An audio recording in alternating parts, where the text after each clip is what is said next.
The moment the glass shattered, it wasn't just my solar panels that got destroyed, it was Karen's last thread of plausible deniability. There she was, standing on a crooked plastic lawn chair, wielding a garden rake like some suburban executioner, swinging it down again and again on my solar panels while screaming about unauthorized sun harvesting. The racket echoed through the cul-de-sac like a war horn, and the sheer absurdity of it would have been hilarious if it hadn't plunged the sheriff's command post 3 miles away into a total blackout during a manhunt for an armed fugitive. I stood frozen at my window, half expecting this to be a prank or a heat-stroke-induced hallucination. But it was real. Karen, the self-appointed HOA enforcer, had just declared war on the sun. And she had no clue that the solar panels she smashed weren't just powering my house. They were powering the communications and surveillance grid of the sheriff's tactical response unit. In that moment, I realized something terrifying and a little bit funny. Karen might have just committed a felony against the state, and all because she thought my panels clashed with her neighborhood aesthetic. It all started a few weeks ago when I quietly installed a new solar array on my roof. Not the regular home energy kind either.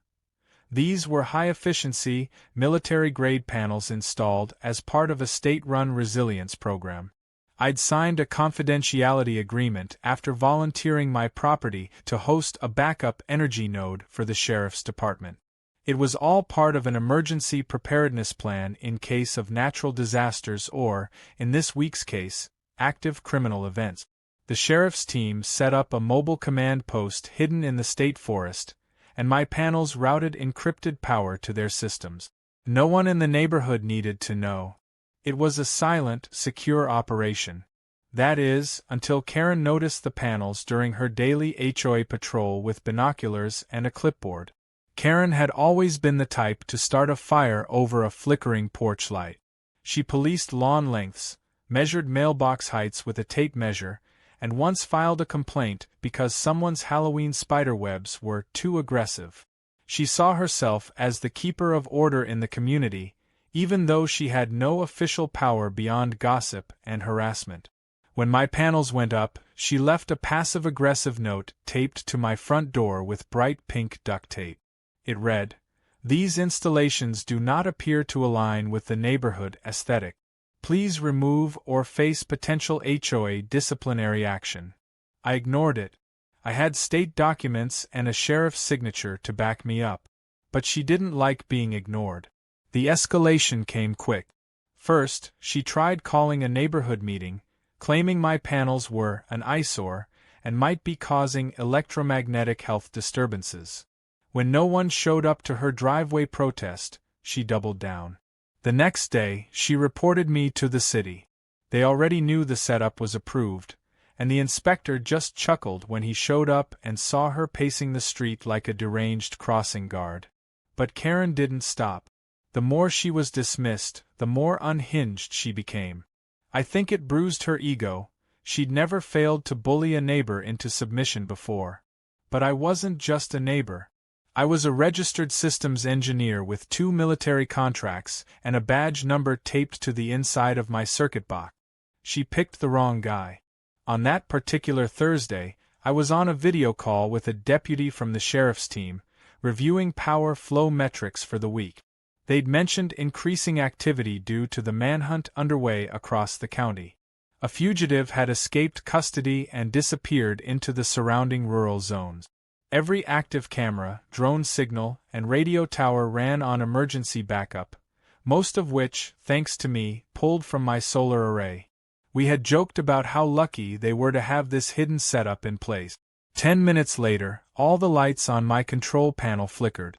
The graphs froze. The signal dropped. I thought maybe a fuse blew. I didn't expect the culprit to be a woman in yoga pants stabbing my panels with a rake. When I sprinted outside, Karen was mid-swing, red-faced and panting, yelling about solar privilege and unauthorized glare. She looked like a medieval villager trying to fight off a spaceship. I shouted for her to stop, but she only screamed louder, yelling that I was stealing daylight from community land.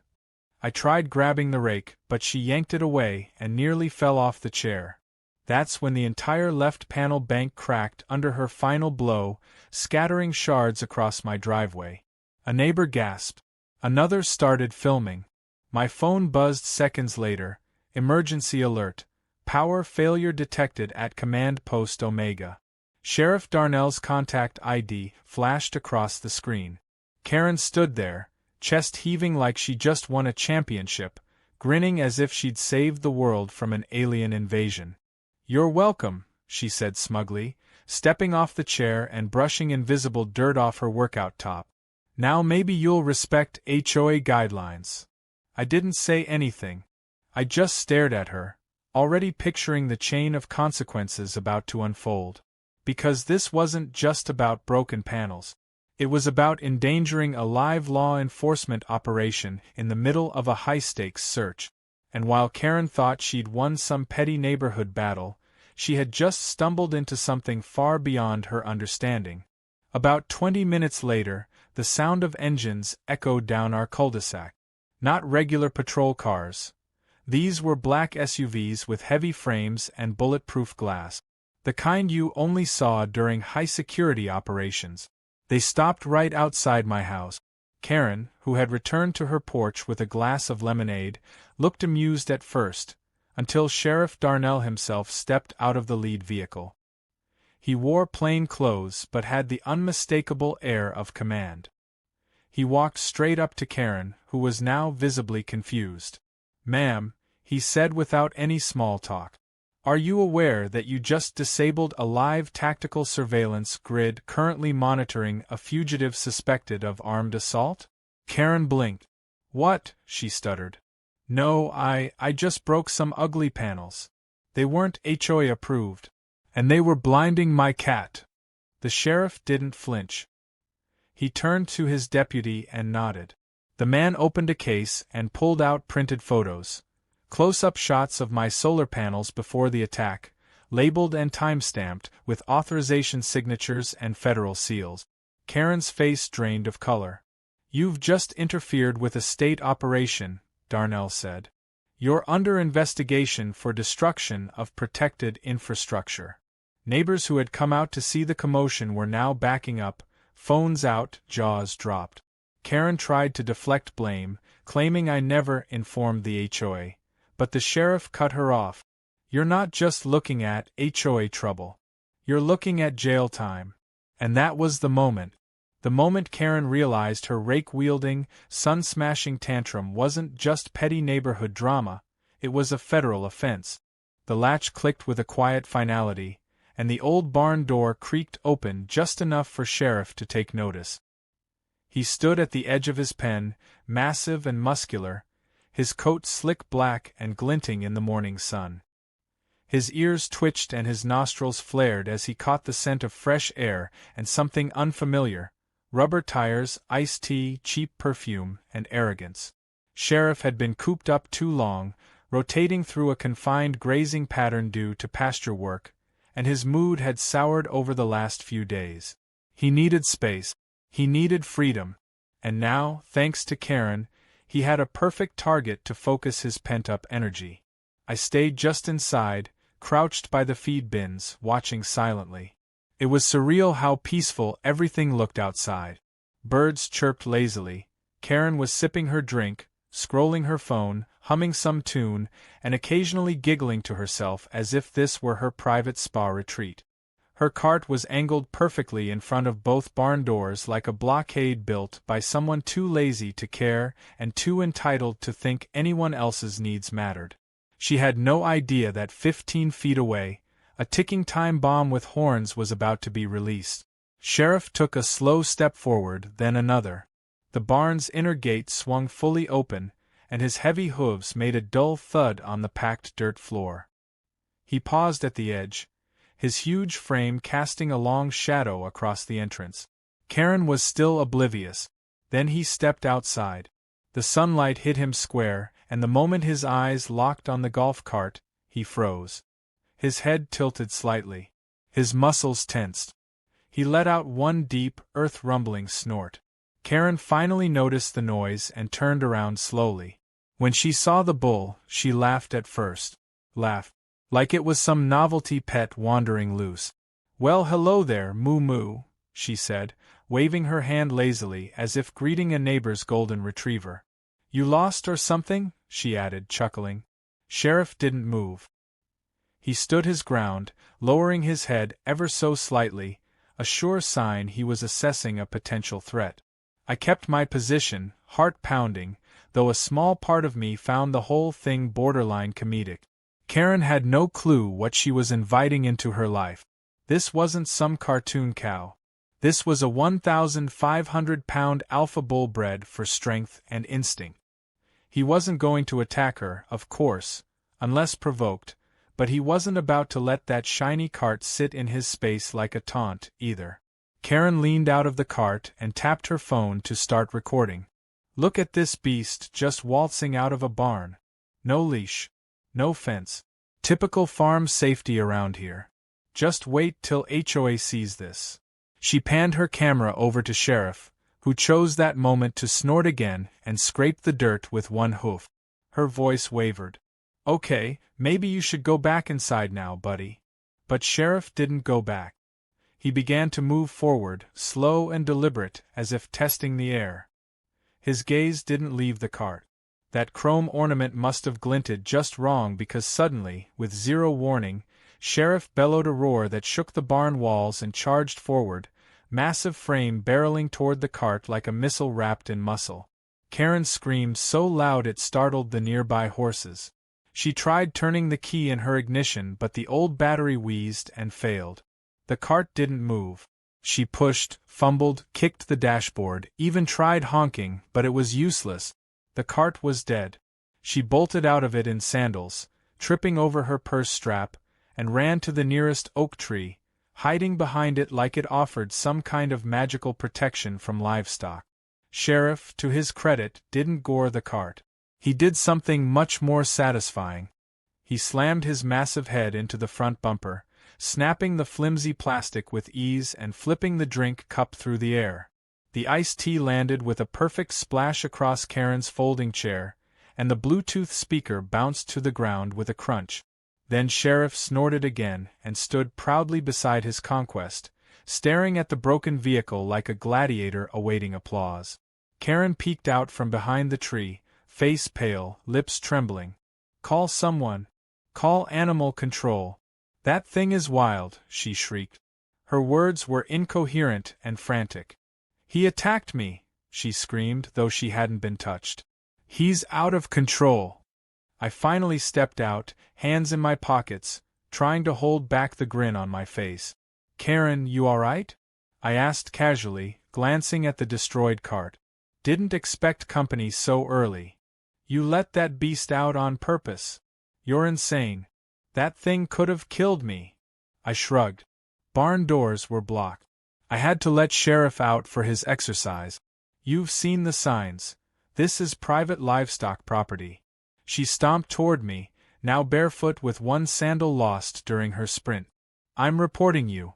This was deliberate endangerment. My cart is destroyed. You'll be paying for this. Actually, Karen, you'll be paying me. For repeated trespassing. Blocking a working barn. Interfering with agricultural operations. I've got footage of every time you parked here. Every time you ignored the signs. Including this morning." She froze mid-sentence. "You have cameras?" "Several. And audio. We record everything near the barn. It's a safety thing. Sheriff's not the only one we keep an eye on." Karen's face went a strange shade of red. She stormed back to her cart, tried starting it again. No luck. With nothing left to do, she waddled off toward the HOA block, clutching her purse like a shield and muttering curses under her breath. Later that afternoon, I reviewed the footage and backed it up in 3 places. I knew Karen wouldn't stop there. Sure enough, by sundown, I got a knock on my door. 2 men in golf shirts and khakis stood with clipboards, the unmistakable uniform of the HOA board. "Sir, we received a complaint about a dangerous animal loose on your property," one began stiffly. "And we've been informed that you may be in violation of community safety protocols," added the other. "Which community?" I asked. They hesitated. The Pinebrook Estates HOA. That's funny, I said, walking them around the side of the barn. Because this land isn't part of your HOA. It never has been. I've got the property deeds and county lines framed in my office. But if you'd like to see something else, take a look at this. I showed them the footage of Karen blocking the barn, being warned, ignoring the signs, and ultimately fleeing from sheriff. Their expressions shifted. One muttered, "Oh boy," the other rubbed his forehead. "This isn't going to look good on the board." They left without another word. That night, Sheriff lay content under the stars, a quiet king surveying his pasture. The cart still sat where he'd left it, bent, broken, and covered in hoofprints. And for the first time in weeks, no one drove through my field. No brunches. No laminated signs. No Kenny G. Just peace. But deep down, I knew Karen wasn't done. People like her never are. She was cooking up something. And whatever it was, I was already planning my next move. Because if she wanted a war over barn space, she'd just learned the first lesson. Don't pick fights with a man who owns a bull and knows how to open a gate. The sun was rising over the neighborhood as Sheriff Darnell returned to my property the next morning, not with handcuffs but with a USB drive and a sense of grim purpose. After what happened, it was clear that the truth needed to be laid bare. No more secrets, no more protection for the entitled. Karen had stepped over a line, not just with her rake, but with years of unchecked authority the HOA let her build like a fortress around herself. What the sheriff brought that morning was the beginning of that fortress collapsing. He asked to see the full setup, and I knew it was time to walk him into the part of the house few had ever seen. Behind my workshop, concealed by a reinforced wooden wall and a biometric lock, was the actual brain of the operation. The energy relay core, emergency servers, and surveillance backups that powered not only my home but also funneled encrypted energy to the off-site sheriff's mobile post. I opened the door, and the sheriff stepped into a softly humming room lit by low blue LEDs, and the quiet whir of cooling fans. For years I had used this space for side projects, power conversion testing, and now as the command node for emergency response systems. Darnell stood quietly, taking it in. I could see the calculations in his eyes. He had no idea my system was this sophisticated, and now he understood why the state had partnered with me. I showed him the logs, power readouts, outage timestamps, and secondary backup. It confirmed everything we already knew. The moment Karen struck the third panel, a chain of shorts surged through the inverter line, triggering the command post's blackout. Darnell's eyes narrowed when we played back the camera feed. My system had its own security cameras embedded in the roofline, tiny, almost invisible, but always recording. One clip showed Karen approaching the array with a smug expression, muttering to herself, clearly recording a voice memo or video. Then came the rake, the smashing, and finally, the audio of her muttering something about showing the solar freak who's boss. When the footage ended, Darnell exhaled heavily and placed the USB into his pocket. That wasn't just internal evidence anymore. It was going into a federal report. But what neither of us expected was what came next. The sheriff's team had been pulling old incident files, neighborhood complaints, and online behavior related to Karen's time in this HOA and two others she had moved from before arriving here. A disturbing pattern emerged. In her last neighborhood, she had attempted to take control of the HOA board, sent threatening letters to a disabled veteran neighbor over his porch lift, and once unplugged a home dialysis machine that she claimed was drawing illegal current. The only reason she wasn't in jail already was that no one had ever fully pressed charges. People feared retribution, embarrassment, or just didn't want the hassle. But now, her antics had crossed into state-level sabotage.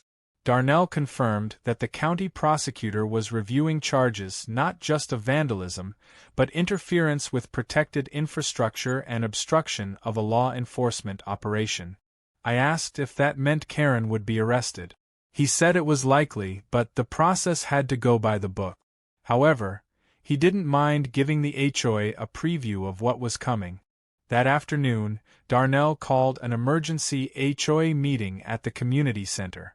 He told me I didn't need to attend, but I showed up anyway. Not out of pride, but because I knew it was time the neighborhood saw what had really been going on.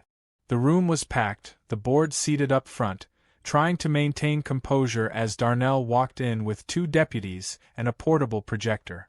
Karen was already there, perched in the front row, looking defiant but twitchy, like she couldn't decide whether to smirk or flee. Darnell didn't waste time. He introduced himself and said he was here to present evidence of criminal interference tied to an HOA-sanctioned action. Karen stood up and shouted that she wasn't sanctioned to smash anything and tried to leave. That's when the deputy played the drone footage. As it turned out, not only did I have camera footage from my own system, but the sheriff's department also had drone surveillance that was mid-flight during the outage. One drone had been circling low for thermal sweeps and caught everything. Karen in broad daylight, lifting the rake, destroying the panels while muttering about glare and solar elitists. The room went silent. Not a cough. Not a foot shuffle. Only the buzzing of the projector fan and Karen's slowly collapsing posture as she realized this wasn't going away. The HOA board tried to interrupt, claiming this was a personal dispute gone wrong, but Darnell pulled out printed emails. They had granted Karen authority to conduct aesthetic inspections, and had even sent internal messages praising her vigilance. In one email, a board member wrote, "Let her handle it, she's dealt with his type before." That one sentence caused the entire crowd to gasp. My type? The homeowner who gave them emergency backup power during wildfire season? The engineer who volunteered countless hours helping neighbors install backup generators after the last storm? That's who they meant? When the sheriff laid out the legal liability the HOA might now face, half the board visibly panicked. Insurance could be denied. Civil suits could be filed. Every single citation Karen had ever issued suddenly became a potential lawsuit waiting to happen. One neighbor, Mrs. Fletcher, stood up and declared that Karen had threatened to fine her for having too many planters. Another spoke of being accused of violating noise ordinances for running a fountain. The grievances came pouring out like floodwater behind a crumbling dam. Karen sat, lips pressed together, shrinking with every story. And then came the final surprise of the day. Darnell revealed that, due to the unique nature of the infrastructure damage, the sheriff's department was now formally declaring my property a protected utility node. That meant any interference, future or past, could be investigated under laws typically reserved for tampering with electrical substations or emergency services. Karen asked what that meant for her specifically. Darnell answered simply. It meant that depending on how the prosecutor moved forward, she could face a felony record. The meeting adjourned in chaos. Neighbors swarmed me, offering apologies, praise, and sympathy. Some even asked if I'd be willing to help install smaller solar setups on their homes. The irony wasn't lost on me. 1 week ago, I was a target for being too unconventional. Now I was a community hero. As for Karen, she was gone by the time I walked outside. No dramatic meltdown, no final tantrum. Just silence. I learned later that she'd been advised by her lawyer to keep quiet and stay home. That night, I stood on my driveway, looking at the broken panels still waiting for removal. A technician would arrive in the morning to assess the upgrade process. The sheriff had already approved a small grant to fund advanced replacements. I was thinking about the strange arc of this whole disaster, how something as simple as sunlight and a few panels could turn a neighborhood upside down. But really, it wasn't about solar at all. It was about control, ego, and unchecked entitlement colliding with something bigger than any HOA regulation. The county courthouse was already buzzing with spectators when I arrived the following week, the case having stirred up not just the neighborhood but surrounding communities who had been following the news with morbid curiosity. Somehow the whole ordeal had taken on a life of its own. Local newspapers dubbed it the solar panel sabotage, and Karen's now infamous rake-wielding image had gone semi-viral on community blogs. This wasn't just another HOA spat anymore. It had evolved into a legal spectacle with real consequences, not just for her but for the entire board that had backed her behavior for years. As I took a seat near the front, I noticed some familiar faces from the neighborhood trying to remain invisible, especially members of the HOA who now looked less like smug suburban gatekeepers and more like anxious interns awaiting layoff. Karen sat across the aisle, her hair pinned up too tightly, her face locked in an unnatural smile that vanished the moment she saw me. Her attorney, a clearly overwhelmed man with half-read notes and mismatched socks, stood rigid as the judge entered. The courtroom fell silent. What followed was the formal opening of a case that would not only determine Karen's future but send ripples through every HOA board in the county. The prosecutor wasted no time. He played the footage. The rooftop camera angle showing Karen's swing after furious swing, and the drone shot capturing her from above, her arms flailing as she ranted about solar theft and her HOA authority. The judge watched with a neutral expression, but the clench of his jaw said more than words ever could.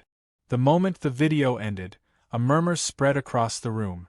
Even some of Karen's former defenders now looked away, embarrassed or outright disgusted.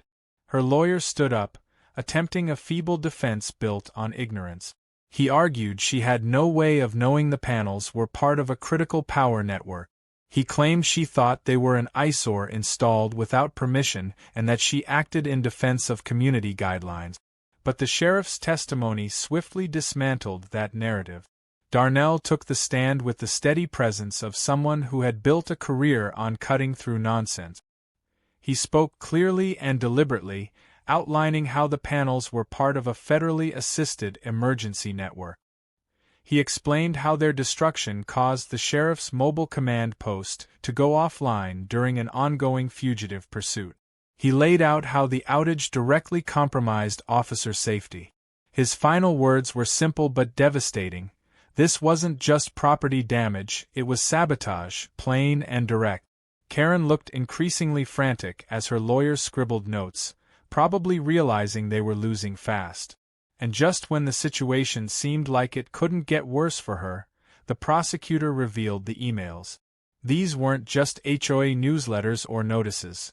They were internal board messages between Karen and several other members where she was encouraged to act independently, given informal permission to monitor non-compliant structures, and even praised for her willingness to confront neighbors directly. One email from the HOA vice president read, "If he won't remove those solar monstrosities, Karen will make it happen." That one sentence, read aloud in court, changed everything. The judge called for a 10-minute recess, but the damage was already done. Karen wasn't just facing criminal charges anymore.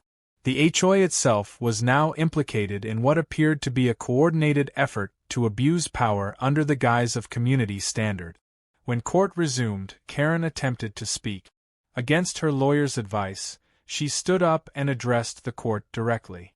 What followed was an unhinged rant that left everyone in stunned silence. She accused me of installing government spy tech in a quiet suburban neighborhood, called the sheriff's mobile post a glorified van with antennas, and claimed she was the true victim, bullied for trying to uphold traditional community values. She even suggested I had planted the panels just to provoke her into action. Her voice rose with every word until the judge slammed his gavel and demanded silence. Her lawyer looked mortified. Everyone else looked ready for her to be escorted out permanently. The judge took his time, letting the room settle. He then made it abundantly clear that what Karen had done went far beyond petty vandalism. He called her actions reckless, dangerous, and entirely unjustified. But then came a twist none of us saw coming. Rather than issuing an immediate ruling, the judge proposed a settlement option that would wrap both criminal and civil claims into one structured agreement, contingent on full restitution, public apology, removal from the HOA board, and a ban on holding any enforcement position in any HOA within the state. Karen froze. Her lawyer whispered urgently into her ear, but she didn't respond. The judge repeated himself, offering her a single chance to avoid jail time. Eventually, reluctantly, she nodded. The court erupted in murmurs. Just like that, she was out. Out of power. Out of excuses. Out of the HOA that once bowed to her every demand. After the ruling, the HOA board members tried to play damage control. They issued a carefully worded statement expressing regret that Karen had acted without proper oversight. But by then, no one was listening. Neighbors had begun petitioning for a complete recall of the current board, and within a few days, the votes would come in. The community that had once feared Karen's wrath was now fed up with the entire system that enabled her. HOA members resigned in quick succession, citing stress, medical leave, or simply disappearing without comment. Their authority, once so absolute, had crumbled under public scrutiny and legal exposure. Meanwhile, I got back to work. Technicians arrived the next morning with upgraded solar panels and new equipment, courtesy of the sheriff's emergency fund and a supplemental payout from the now terrified HOA insurance carrier. The new system included reinforced paneling, AI-integrated alerts, and backup shielding designed to withstand everything short of a sledgehammer. As we installed the final panel, a group of neighbors came by with coffee and muffins. Some had been standoffish before, wary of the man with the weird wires and oversized battery box. But now they saw me differently, not as a tinkerer or rule-breaker, but as someone who had quietly helped the community, and then took the brunt of an attack meant to preserve someone else's illusion of control. And then, just when I thought the last twist had come and gone, I received a letter.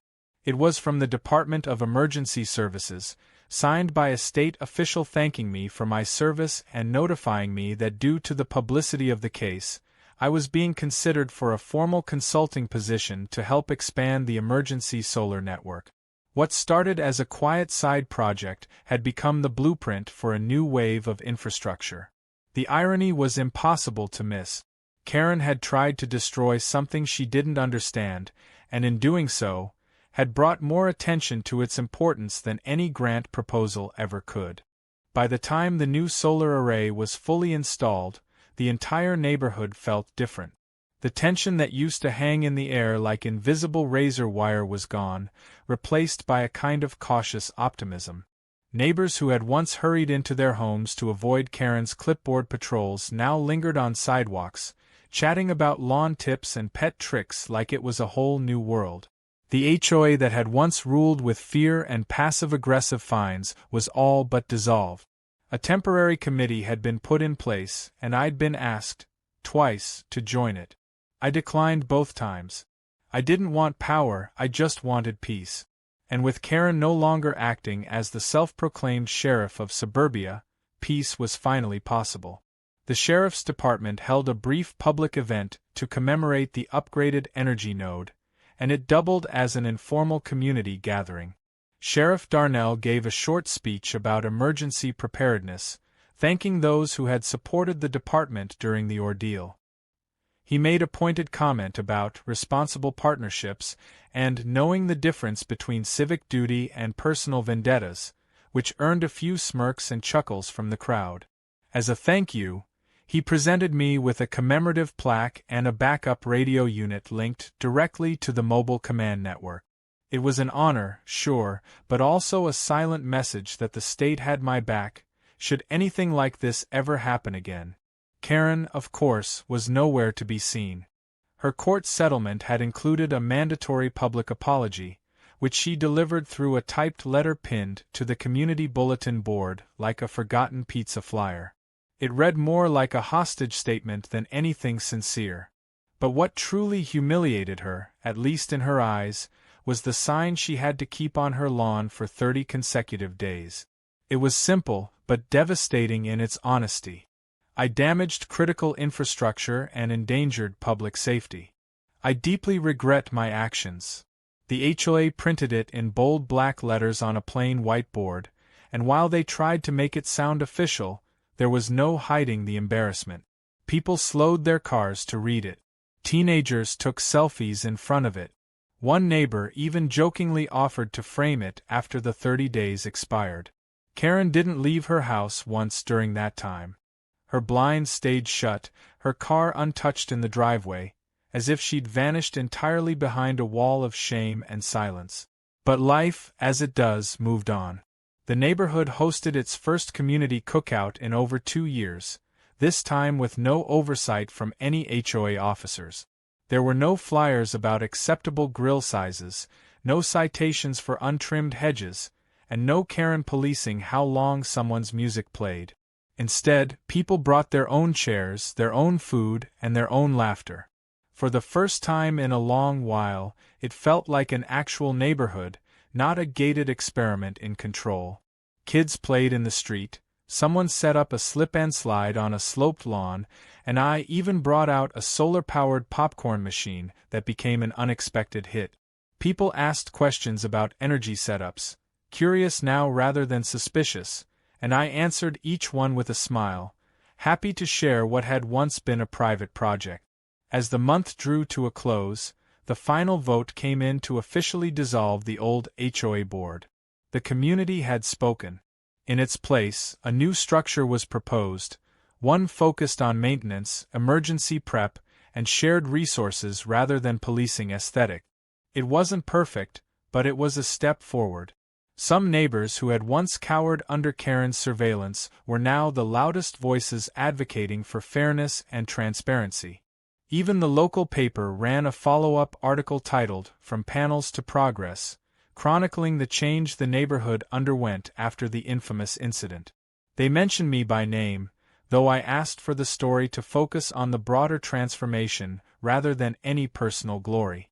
Still, I couldn't help but smile when I saw the photo, me standing next to the new panel array, a soft glow bouncing off the panels behind me, framed by a clear blue sky. Then came the letter from the state. A formal invitation to consult on emergency solar grid expansions across several rural counties. Apparently, my system's performance during the sheriff's operations, even with the attack, had impressed more people than I realized. They wanted me to help design resilient networks in areas with limited infrastructure. The position came with compensation, but more than that, it offered purpose. What started as a personal passion had become a tool for public safety and now, a way to help others across the state. I accepted the offer with a mixture of excitement and disbelief. Karen had tried to destroy my setup to feel powerful. In doing so, she had only elevated its importance. A week after accepting the position, I passed by her house during a walk. Her sign had finally come down. The grass around it was patchy, yellowed from where it stood too long. Her blinds were still drawn, her porch still empty. There was something sad about the quiet. Karen had spent so long building her identity around power, around being the enforcer of things that didn't matter, that when it was stripped away, she had nothing left to anchor herself to. I didn't pity her, not exactly, but I understood the hollowness that comes from realizing you were never the main character of the story you were writing in your head. Later that month, the new community group invited me to give a brief presentation on solar systems and emergency planning. I brought charts, diagrams, and even a small model of the relay system. What surprised me wasn't the interest, but the energy in the room. People asked questions. They offered ideas. One elderly neighbor shared that her son worked in infrastructure and could help us source discounted equipment. Another woman volunteered to maintain a neighborhood storm prep cabinet. Suddenly, it wasn't just about me or the panels.